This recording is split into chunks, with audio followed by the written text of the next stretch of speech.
Welcome to the Post Sports Chat. I'm Rubenstein here with Todd Murray. And Todd, the WVU women's basketball team's been on quite a run since their season opening loss against Ohio State. And last weekend, after the Capital Classic, Marshall coach Matt Daniels said that he thinks this Mountaineers team has Big 12 championship potential and Sweet 16 potential. Would you agree or disagree with that? Well, we're a long way from March to be talking about championships right now, but I think people have to like what they've seen out of this team so far. They come off the tough season opening loss to Ohio State where they couldn't have bought a basket anywhere on the court. They've seen players develop, through this early part of the season that look like they're going to be major contributors, and I think the pieces of the puzzle are there for a possible run in March, but obviously they need to keep improving. Sure, and I mean the next big thing is obviously the start of Big 12 play, which starts right after the new year, or early January. They do have a couple road trips during the winter break, which I think Coach Carey wanted. But between now and then, what are the areas that they most need to improve in?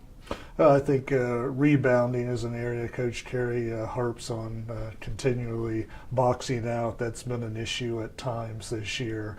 Ball movement on offense. In a lot of these non-conference games, they've found teams double and triple teaming Asia, and they need to work the ball around, find the open shooter, and hit some of those outside shots. You mentioned Bussey, and it seems like nobody really expects them Big 12 teams to double and triple team Asia the way that a lot of these non-conference teams have. But it seems like WVU's kind of improved on how they've handled that situation. When you think back to the first game when an opposing team double and triple teamed Asia Bussey to now, it seems like they're a lot more comfortable in that kind of a setting, and they've had players step up. Yeah, and they're working the ball around the perimeter better and getting it to the player that has the best outside shot. They've tried some different things with Asia, trying to get her higher up in the lane, get her some different looks at the basket there as well, and all this is going to help them as they get ready for Big 12 play. And you mentioned that you think the pieces of the puzzle are there for this team. They do go 10 deep on a lot of nights, and it seems like Coach Carey is comfortable going in that direction. Who are some of the younger players that have been impressive so far, some of the role players that seem to have found their spot on this team in your mind?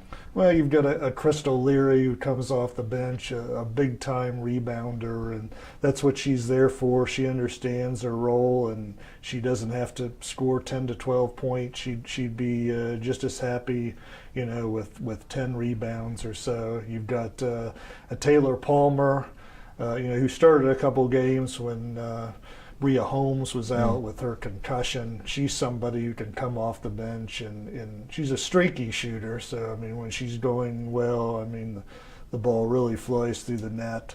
But, she's someone that brings them, energy off the bench. Brooke Hampton is another shooter that they're going to be relying on heavily. She's not afraid to put it up. Mike Carey wants her to put it up, and she showed in the past that she can hit that shot, and she's going to be critical to their success.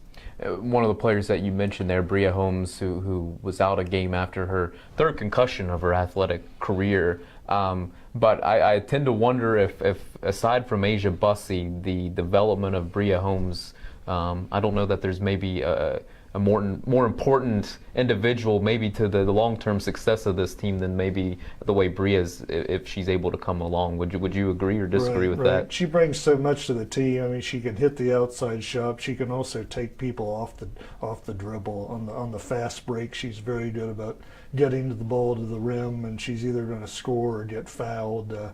She's somebody that Mike Carey has been very high on. It was from the moment that they signed her. We saw flashes of it last year, and we're seeing more consistent play out of her this year, and I think she's only going to get better this year.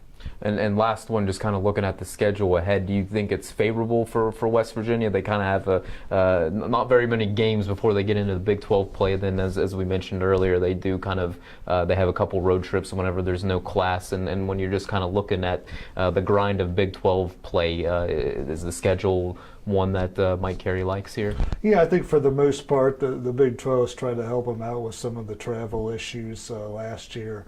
There's a couple occasions on the road where they're maybe only going to have 1 day preparation for a team. I think that's really the only complaint that Mike Carey has had. But I think the schedule sets up fairly well for them this season. All right, very good. Todd, appreciate your time. Thank you. Please continue to check theedpost.com for the latest on the Mountaineers. Thanks for watching.